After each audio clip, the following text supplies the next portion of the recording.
구원론에 대한 주제를 좀 멈추고 뭐 똑같은 사실 주제를 가지고 하는 거지만 우리 히브리서 말씀을 1장부터 마지막 장까지 다시 한번 읽어가면서 말씀을 정리하려고 합니다.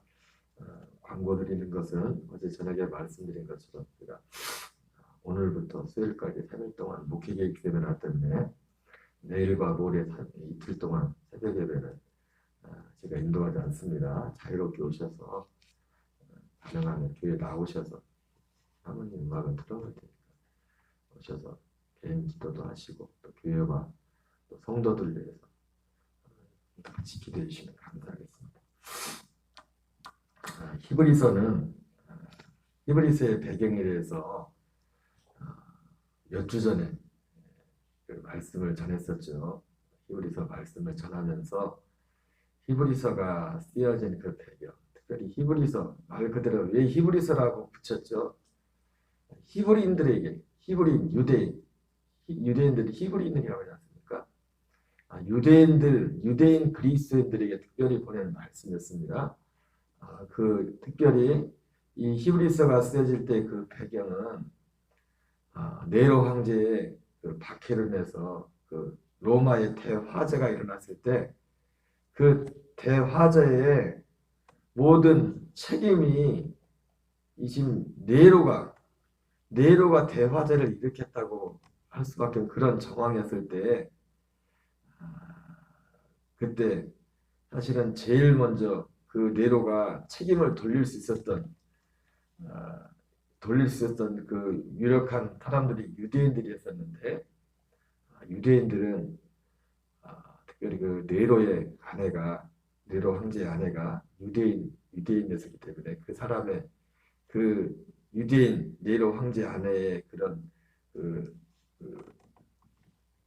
중간의 역할을 하여 유대인들이 화를 면하게 되고 그 책임을 그리스도인들한테 이 화제의 책임을 로마 대화제의 책임을 그리스도인들에게 돌리게 돼요. 그래서 그리스도인들에게 어떤 극심한 박해를 당하게 되는 그런 환경에서 사람들이 유대교로 개정하면 원래 유대인이었던 그리스도인들 같은 경우는 뭐 유대인이나 그리스도인이나 또 성경을 또 같은 성경을 가지고 그때 당시 신약 성경이 쓰여지기 전이었고 같은 구약 성경을 가지고 예수를 믿었단 말이에요. 신약 성경이 없었고 왜 또 말씀을 드리지만 구약 성경을 가지고 우리는 얼마든지 예수님을 믿을 수가 있습니다. 왜냐하면 구약 성경에서 말씀하는 것이 예수님 말씀처럼 예수님에 대해서 말씀하는 것이기 때문에 그리고 구약 성경에는 율법만 있는 것이 아니라 예수님에 대한 또 예수님이 오셔서 이루실 새하나에 대한 말씀이 나타나 있기 때문에 사실 모든 성경 사도 바울이 쓴 베드로가 쓴 사도 요한이 쓴 모든 서신서에는 구약 성경을 기초로 하여 구약 성경에서 말씀하신 이 언약을 가지고 그 말씀을 인용해서 그들 편지를 쓰고 있는 겁니다.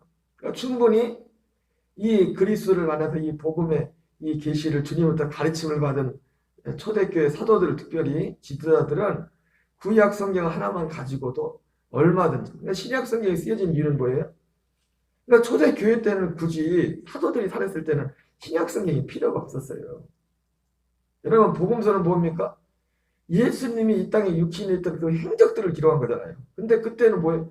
아니 그걸 직접 본 사람들인데 뭘 그 편지가 필요합니까? 직접 본 사람들이 가서 그냥 말해주면 되고 쓰면 되는데 이게 신약 성경이나 이 편지에 쓰여진 이유는 뭐냐면 이 초대 증인들이 예수님의 실제로 이 공생애와 모든 사역을 실제로 보고 듣고 그리고 예수님께서 죽으심과 부활과 승천을 통해 이루신 모든 것들을 다 가지고 있는 사도들이 증인들이 있는 그때는 사실은 신약 성경이 굳이 필요가 없었어요.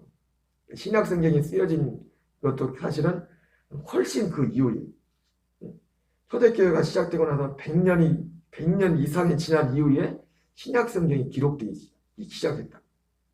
이것이 왜 그때는 증인들이 다 없어졌거든. 그러니까 어제도 말씀드렸지만은 원조들이 살았을 때도 헛소리 하는 사람들이 얼마나 많았겠어요.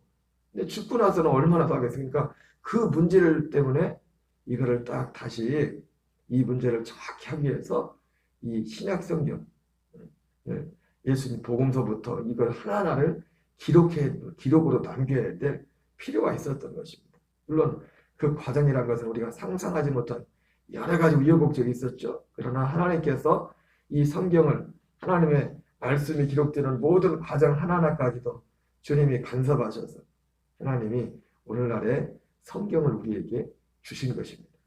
성경이 그냥 우리 손에 온 것이 아니에요. 어쨌든 이런 환경 가운데서 그럼 우리가 이 형편이 있었다면 충분히 이 유대인 그리스도인들의 그 참 곤고한 상황과 그것을 우리 상상하는, 왜 지금 목숨이 왔다 갔다 하는 그런 상황에서 특히 유대인 그리스도인 입장에서 굳이 이 그리스도기를 믿어야 되냐. 보니까 자기 성경은 똑같은 성경을 가지고 믿는데, 그러면서 유대교로 다시 돌아가고자 하는 그런 유혹들이 특히 유대교 그리스도인. 여러분 누누이 말씀드리지만 초대교회의 근간을 이룬 사람들은 대부분 이방인 그리스도인들이 아니라 유대인 그리스도인들이었습니다. 그리고 예수님도 복음을 전할 때 유대인들에게 먼저 전했어요. 이스라엘에. 그래서 그 여러 많은 경우에 예수님께서 특히 마태복음 같은 경우는 그런 부분들이 더 선명하게 드러나고 있죠. 그래서 스로보니게인이 예수님께 왔을 때도 나는 이스라엘의 잃어버린 양 외에는 보냄을 받지 않았다. 그들에게 하나님께서 성경을 통해서 그들에게 약속을 미리 주었었기 때문에 그 약속을 이루러 오신 분이 예수님이기 때문에 그들에게 먼저 주님이 복음을 전했고, 그리고 그 사도행전 2장에서 사도 베드로가 복음을 전할 때 다 회개했던 3,000명이 다 유대인들이었습니다. 유대인 그리스도인들이었어요. 그들이 회개했던 내용은 뭐였습니까? 예수님을 몰라봤던 거예요. 그들이 그렇게 쉽게 그 말을 짧은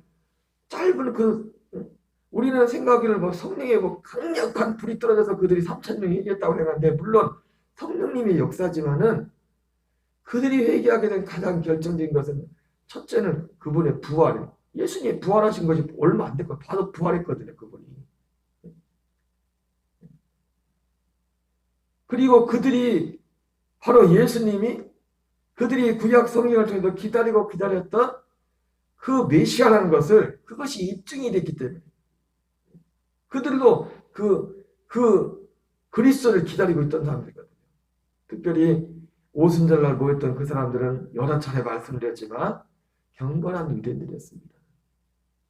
그냥 세상에서 우리가 흔히 부르는 찬양, 옛날에 세상에서 방황할 때 나 주님을 구한다는데, 그 찬양의 그 배경은 뭐예요? 예수 믿기 전에 주로 그게 뭔 배경을 불렀어요? 세상에서 허랑방탕하고 술 취하고 그런 우리가 생각 윤리 독전 그런 데서 하나님 앞에 돌아왔을 때 사실은 그렇게 교회에 왔어도 구원받은 거 아니에요. 예? 어떤 문제 때문에 만나가지고 그래서 와서 술 하나 끊고 못 끊고 그게 구원받은 증거가 아니라, 그거로 따지면 유대인들은 이미 구원받았어. 얼마나 경건한 사람들이야. 하나님을 섬기기 위해서. 그리고 아브라함, 이삭, 야곱에게 통해서 약속했던 그 약속에 대해서는 메시아를 그들이 얼마나 기다리고 있던 사람들인데, 다만 그들의 문제는 뭐였어요? 실상 메시아로 오신 그리스도가 있다고 했을 때 그분을 몰라봤던 것뿐이지, 그분들에겐 누구보다도 이 약속에 대한 모든 믿음들을 다 가지고 있었어요. 모든 것이 다 준비되어 있었다고 들을 준비.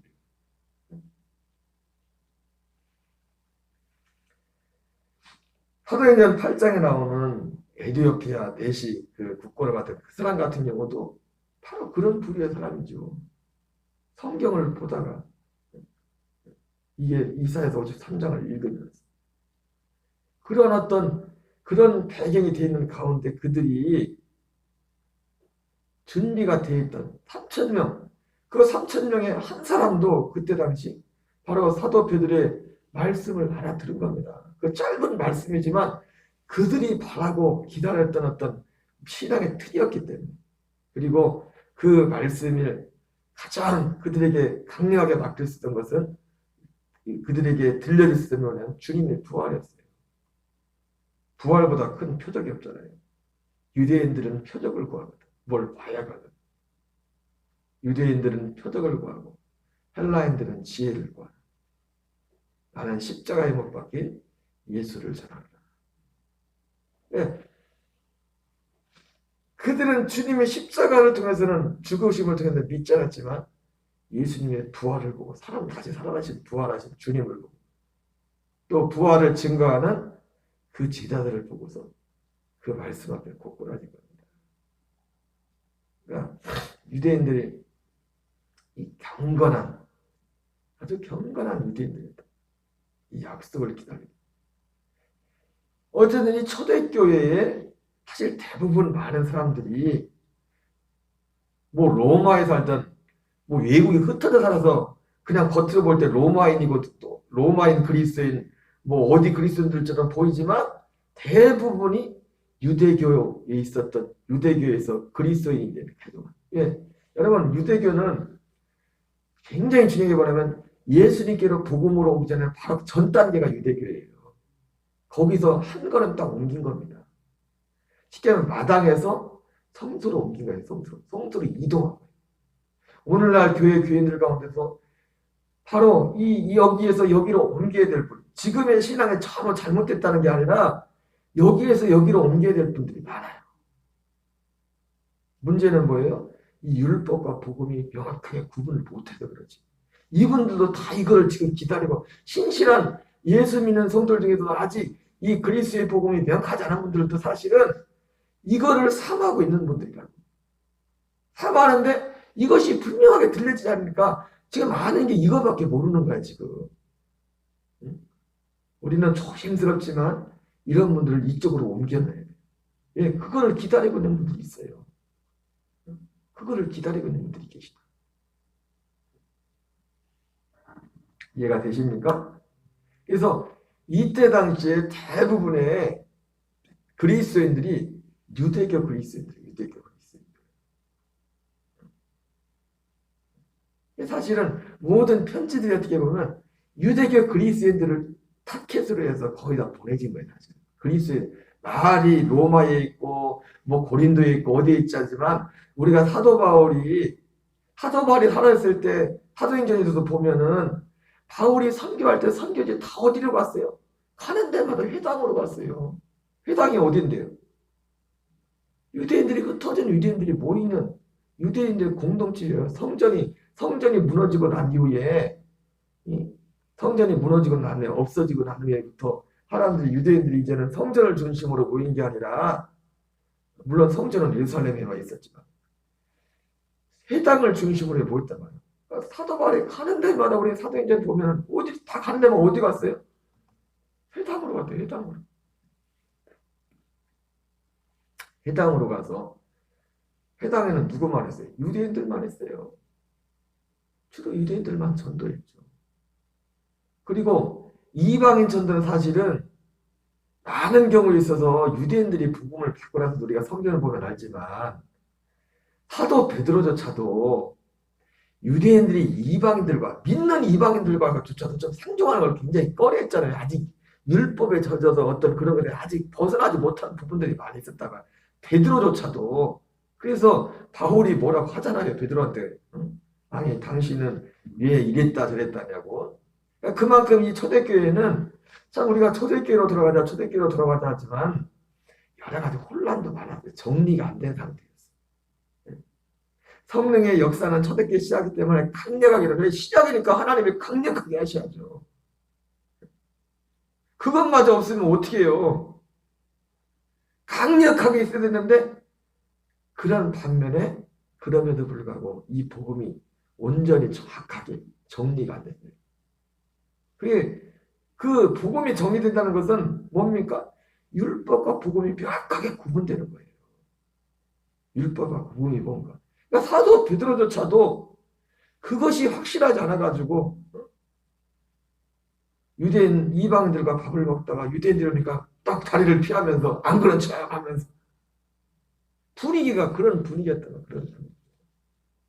어쨌든 토론이 너무 많이 길어졌는데 이런 배경에서 대부분이 유대인 그리스도인들인데 그 특별히 로마에 살고 있었던 유대인 그리스도인들 입장에서 유대교들은 이 똑같은 화제에서 그 책임을 면하고 다 사는데 자기는 유대인이란 말이에요.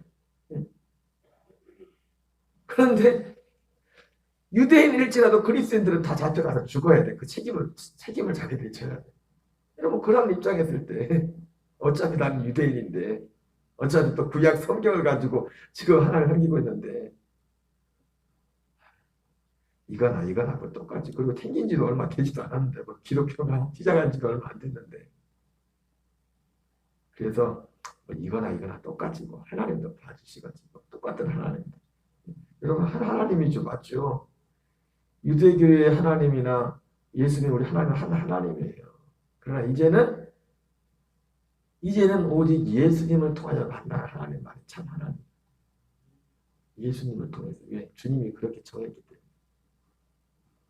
주님이 그렇게 정했기 때문에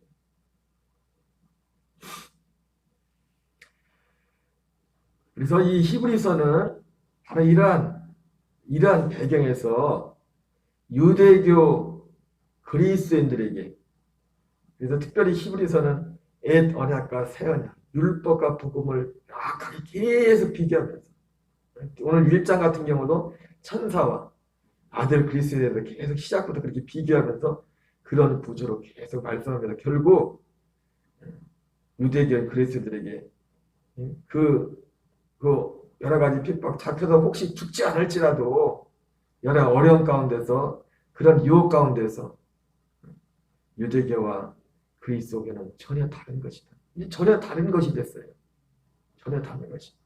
그 유대교의 하나님이나 우리 기독교의 하나님은 한 하나님이지만 하나님이지만 그러나 그 예수님이 오심으로 말미암아 구약은 폐해지고 이제 하나님이 이 아들을 통해서 옛적의 선자를 통하여 여러 부분과 여러 모양으로 우리 조상들에 말씀하신 하나님이 이 모든 날 마지막에는 아들을 통하여 우리에게 말씀하셨으니 이제는 아들의 말을 듣고 살아야 된다는 겁니다.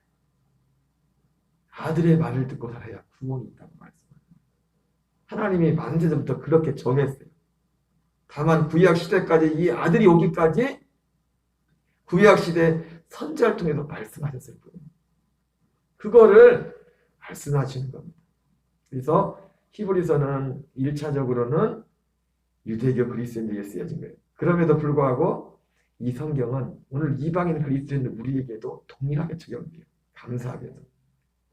이 히브리서는 너무나 귀한 제가 전에는 몰랐는데 이 그리스도의 복음을 하나님 나라 복음을 하면서 히브리서처럼 귀한 성경도 없어요. 다 성경이 귀하지만 너무나 구체적으로 너무나 명확하게 이 율법과 복음이 뭐든지 옛 언약과 새 언약이 무엇인지 이걸 너무나 분명하게 명확하게 구분해주고 있어요. 그래서 이것은 유대교 그리스도인들에게 그런 배경에서 보낸 성경이지만 오늘 우리에게 주신 하나님의 가장 큰 선물 중에 하나의 성경입니다.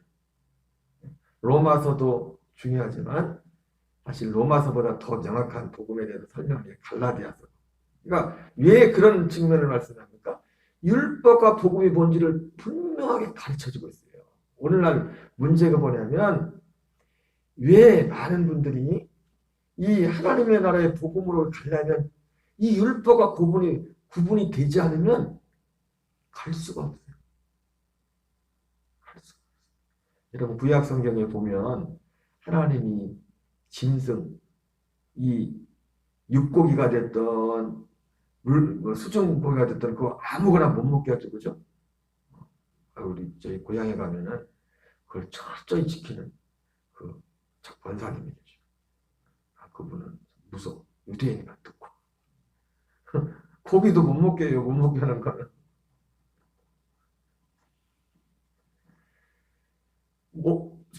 고기를 뭘 먹으라 합니까?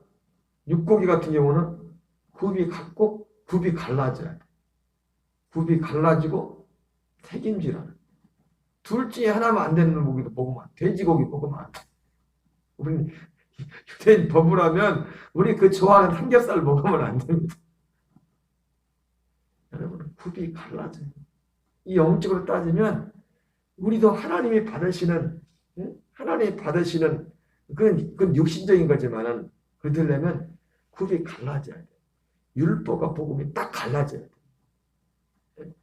율법과 복음이 딱 갈라져야 돼. 그러니까 율법과 복음이 뭔지가 구분이 딱 안 되니까 예수님을 정말 만났고 예수님 믿고 살아가는 분들도 율법으로 사는 삶의 스타일이 율법으로 산다는 게 뭐예요? 내 힘으로, 내 노력으로, 내 의지로 그런 삶의 방식을 살 수 있단 말이에요. 이 율법과 복음이 분명하게 구분되지 않으면 히브리서는 이 율법과 복음을 이 히브리서 쓸 동기는 원래는 그것 때문에 쓴 건 아닌데 결과적으로 그러한 영향을 미치게 된 거예요. 얼마나 귀한 성경이고 모르는데 히브리서. 여기까지만 하겠어요. 어제도 말씀드렸지만 주님께 사도 바울이 하나님께 마음을 넣는 길은 딱 하나예요. 이 복음 안에 살고 이 복음을 전하는. 사도 바울이 이 복음을 전할 때 핍박이 많았죠. 알아듣지 못했죠, 사람들이. 그리고 이 복음을 위한 수고. 여러분, 앞으로는 우리 교회도 먼저는 우리 한 사람 교회 나오는 분들 이 복음에 세워져야 되고 가서 뭐 참 믿음이 전하는 사람들 교회로 무조건 데리고 오려고 할 거 없어요. 여러분들이 그 있는 자리가 내가 먼저 복음을 세야 되고 내 삶의 자리에서 만나는 사람들 가운데 이 복음을 전해서 어느 정도 이것을 시켜서 그 다음에 교회를 데리고 와야 돼. 아무것도 모르는 사람들이 교회에 왔다가 교인이 듣다가 이제 아예 이제 한 번 오기 쉽지만 한 번 안 오면 또 한 번 왔던 사람이 또 오기는 왔다가 이제 아예 발 끄는 사람이 또 오기가 쉽지가 않아요. 동기가 여러 가지 있겠지만. 그래서 교회로 데리고 오기 전에 초대교회가 그렇게 했습니다. 아무나 예배 참석하기 못했거든. 알아들을만 했을 때 그때 예배 참석했거든. 우리도 이 일을 위해서 수고를 해야 돼. 이 일을 위해서. 한 주간도 주일과 승리하시기 바랍니다. 주기도문으로 마치겠습니다. 하늘에 계신 우리 아버지여, 이름이 거룩히 여김을 받으시오며 나라의 마옵시며 뜻이 하늘에서 이루어진 것 같이 땅에서 이루어지이다. 오늘날 우리에게 일용할 양식을 주옵시고 우리가 우리에게 죄 지은 자를 사하여 준 것 같이 우리의 죄를 사하여 주옵시고 우리를 시험에 들게 하지 마옵시며 다만 악에서 구하옵소서. 대개 나라와 권세와 영광이 아버지께 영원히 싸움나이다. 아멘. 주여 주여 주여.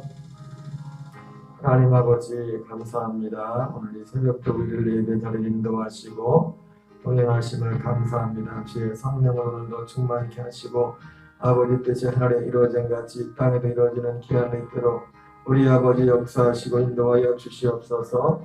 할렐루야. 아버지 주님을 사랑하고 주님을 찬양합니다. 주님을 경배합니다. 오 주님, 주님 역사하시고 인도하여 주시옵소서. 할렐루야 할렐루야. 아버지